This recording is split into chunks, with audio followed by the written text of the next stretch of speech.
So your conclusion in the end, though, is you don't know. I don't know. All right. Well, the reason that you caveat, and the reason that you always say things like right now and don't marry yourself to a position. It's actually no, him. it's because you don't watch soap operas. That's actually him. It's because you don't watch soap operas. Really? See? Really? Okay. What? See, I heard You this. do listen. I do listen. Right. And I'm really disappointed that you found yourself in this non-committal position this morning. But, Max, what you're guilty of is being Genius. Thank you. essentially Guilty. trapped in a pre-draft mindset, as though you're Todd McShay and Mel Kiper forever, as though further evidence doesn't come in. You're entranced by arm talent. You're entranced by size. And things come in. Evidence comes in. Like, who's going to be the Results come MVP? in. Like, if right now we stop the season, Wentz would win MVP. Is that Every not good argument evidence you for you? ever make for Aaron Rodgers over Tom Brady is though neither of them has a history in the NFL. Everything is though they're coming out of college right now, and you're going, who should I take? The guy with the big arm or the guy that, the better studies player. real hard? In the end, we have results. We see what a decade plus of commitment looks like, and one's has amounted to more than others. And you can say it's a team sport, and you can take all these other aspects and try to take away, but the facts are the facts. And we already have 14 months of evidence when it comes to Dak. We have 14 months. And as much as I love Brady, let me tell you where Brady started his career. His first starts, 32 touchdowns, 23 interceptions. Dak, 46 touchdowns, 8 interceptions.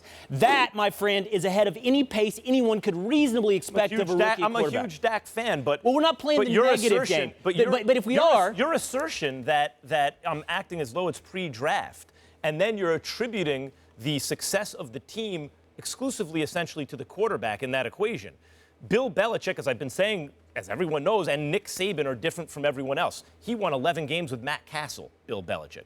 Tom Brady has been of course Belichick's also benefited, but he's been a huge beneficiary of Bill Belichick. And if Bill Belichick had Aaron Rodgers, the Patriots would be even better because Rodgers is better than Brady. it's impossible to disprove that.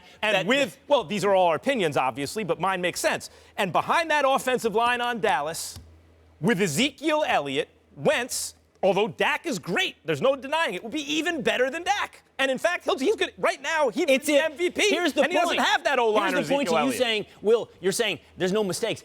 You can't be better than Dak. That's the argument in the end. And then Wentz so he's done the impossible. You cannot just perform imagine. better than Dak. Tom Brady didn't do it. No rookie quarterback in the history of the NFL has done these things that Dak is doing. If you want to play the negative game, here is one negative.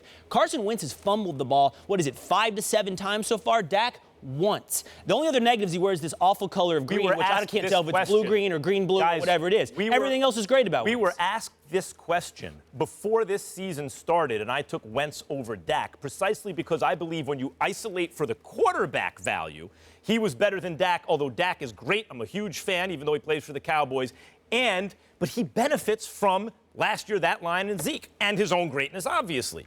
Wentz, when you isolate value before this season, I thought was better than Dak. And anyone who watched last night, there's no way you can honestly, on a lie detector test, there's no way you can pass. But He's better than Wentz. But you ignore competition sometimes. You ignore the quality of competition that you're going up against. If Josh Norman were in that secondary, I don't think some of the plays that happened last night would have happened. I don't think Hollins would be catching a 64-yard bomb for a touchdown like he did against Swearinger. I don't see that happening. And so what I'm saying is you have to take that into consideration. I can't ignore the level of competition that the Eagles have gone against, nor can I ignore it with Dallas beating 49ers 40-10, and you sitting up there acting like they've arrived because, oh my Lord, it's a statement game with the 49ers. 3 straight games of 35 points. I can't get caught up. I can't get caught up in all of that. The point that I'm trying to make to you is that we shall see. It's definitely 1 and 2. I don't think it's cut and dry. I like some things about Wentz, but I do respect the fact that Dak Prescott has been in that kind of bubble with those kind of distractions, particularly in everything going on in Dallas, from Ezekiel Elliott to Jerry Jones to the national anthem protest and beyond, and Jerry Jones making ultimatums and saying guys better stand. MVP of the NFL so far is who? Excuse me? MVP of the NFL this year so far is who? To me, it was Kareem Hunt. MVP so far? So far, Molly, who's Carson the MVP? Wentz. Carson Wentz, the MVP of the league so far. I mean, he's the best player. Well, we're drafting for franchises, not for years. Which one's the safer bet?